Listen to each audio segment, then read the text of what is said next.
A vote to close Derry's only public library is tabled.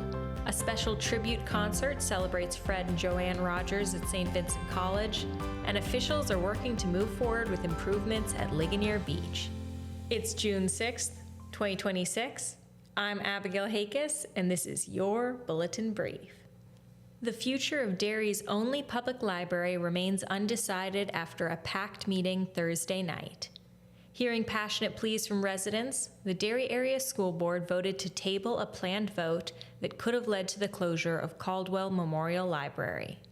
Instead, school officials announced plans to form an ad hoc committee that will include representatives from Adams Memorial Library and local municipalities to explore options moving forward. The discussion drew more than 40 attendees and more than 90 minutes of public comment.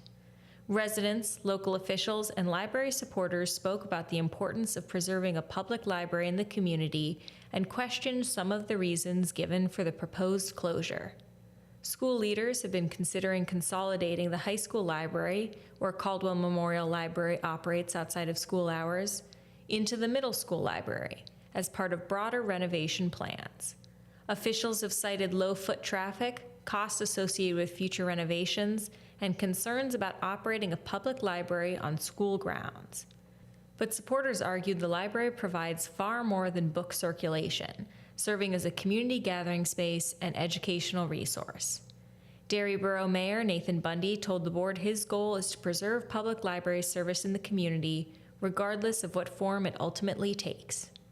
The board is expected to continue discussion at its next regular meeting on June 25th at 6:45 p.m. at the Derry High School Audion.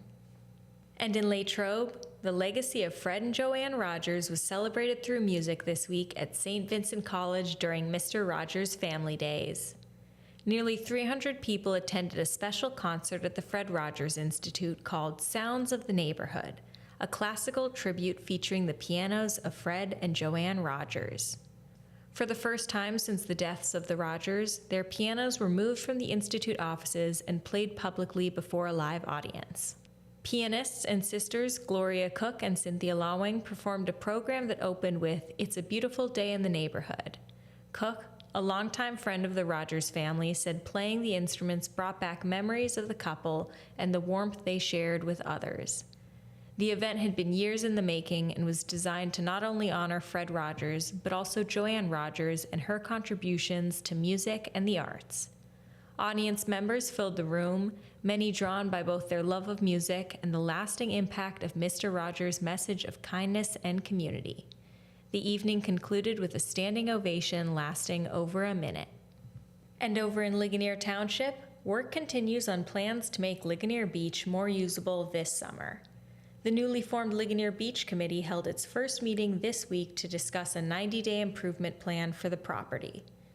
The committee reviewed several projects aimed at making the site more welcoming and functional, including temporary electrical service for the pavilion, possible restroom options, donated picnic tables, additional cleanup efforts, and improvements to landscaping and public amenities. Township Supervisor Wade Stoner said the goal is to focus on practical, low-cost improvements that can be completed quickly and encourage more public use of the property. The meeting also sparked discussion about transparency after some Recreation Board members said they were unaware the committee meeting had been scheduled. Questions were raised regarding whether future meetings should be publicly advertised and conducted under Sunshine Act guidelines or if the meetings were exempt. Regardless of that debate, township officials say they remain focused on moving forward with improvements and continuing efforts to restore the former beach property as a community asset. And now, on to sports. There was plenty of action this week in local youth baseball. In Latrobe Derry Area Teener League action, Heat Siphon earned a 12-2 victory over Cooperstown behind a strong offensive performance. The Pumpers collected 13 hits, with Tanner Hume driving in 3 runs and Grant Gardner tossing a complete game on the mound. Several other Teener League and Little League games were also played throughout Wednesday and Thursday as local teams continued their summer schedules. You can read the full story in today's print edition or go to LatrobeBulletinNews.com. There are no local games on today's sports schedule, with all teams off. Thanks for listening. For more local news, pick up our print edition, visit LatrobeBulletinNews.com, or follow us on social media at Latrobe Bulletin. Come back on Tuesday for the next episode. I'm Abigail Hakis, and this has been your Bulletin Brief.